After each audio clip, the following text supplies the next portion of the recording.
నవరాత్రులు అయితే స్టార్ట్ అయిపోయాయి. మీకు మీరుగా దీక్ష తీసుకోవాలి అని అనుకుంటే పొద్దున్నే తలంటు చక్కగా స్నానం చేసుకోండి. మంచిగా మీకు వీలైతే మీ దగ్గర ఉంటే ఉన్నంతలో మీకు ఎర్ర చీర ఒకటి కట్టుకోండి. చేతికి చేతి నిండా గాజులు వేసుకోండి. చక్కగా బొట్టు పెట్టుకోండి. పువ్వులైతే ఉంచుకోండి. కాళ్ళకి ఇలా చక్కగా పసుపు పూసేసుకొని చక్కగా పట్టీలు వేసుకోండి.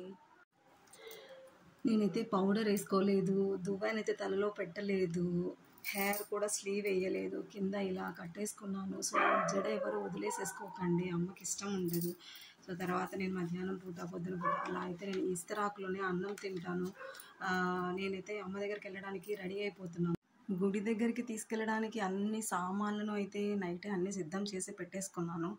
అమ్మ కోసం పొద్దున్నే కట్టు పొంగల్ చేయాలని చెప్పేసి పొంగల్ని ఇలా ఈ కుండలో చేద్దామని చెప్పేసి అమ్మకు చక్కగా పసుపు బొట్లతో అలంకరించి స్టవ్ మీద అయితే అమ్మని నమస్కరించుకొని ఇలా నేను పొంగల్ని అయితే స్టార్ట్ చేసేసాను.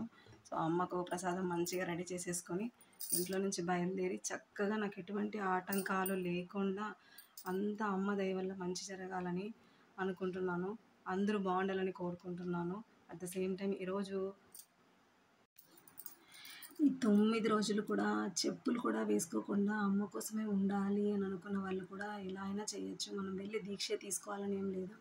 మన మనసుకు మనం దీక్ష తీసుకొని భక్తి శ్రద్ధలతో అమ్మని పూజిస్తే అమ్మ ఖచ్చితంగా పలుకుతుంది అనేది నా నమ్మకం. 100% అమ్మ హ్యాపీ అవ్వాలి అనేది నా ఇది అనమాట. అమ్మని ఎంత సంతోషంగా వీలైతే అంత సంతోషంగా చూసుకోవాలనేది నాకు చాలా ఇష్టం. చెప్పులు వేసుకోకండి వీలైతే.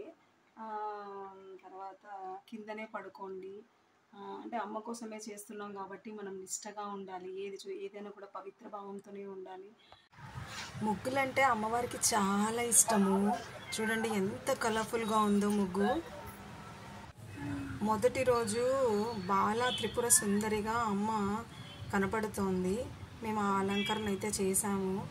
నాకు చేత ఎంత వచ్చో అంతే చేశాను. నేను ఉన్నంతలో మంచిగా నిమ్మకాయ మాల, గాజుల మాల, ఇంకా మళ్ళీ కలశం కూడా పెట్టుకున్నాను. అమ్మవారికి పక్కన మంచిగా బియ్యం పోసి కలశంలో నీళ్లు పోసి అందరి అమ్మవారిని ఆహ్వానించి గంగాదేవిని, యమునాదేవిని, అరుణ, వరుణ, లక్ష్మీ, నారాయణులు అందరినీ ఆహ్వానించి ఆ కలశంలో స్థాపన చేసుకున్నాము.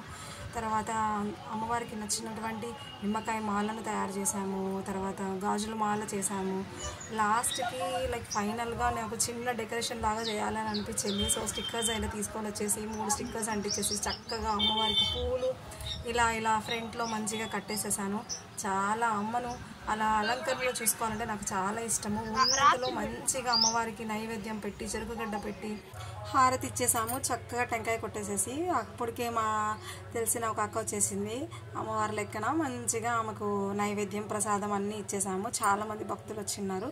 అందరికీ నైవేద్యం అందరికీ పంచిపెట్టేసాము. కట్టె పొంగలు అందరికీ పంచేసాము. ఆ పంచామృతం కూడా అందరికీ పంచేసాము. చక్కగా అయిపోయింది. ఈరోజు ఎండ దీపం కూడా వెలిగించేసాము. ఈరోజు స్పెషల్గా రమ్య వాళ్ళ ఫ్యామిలీ చాలా చల్లగా ఉండాలి.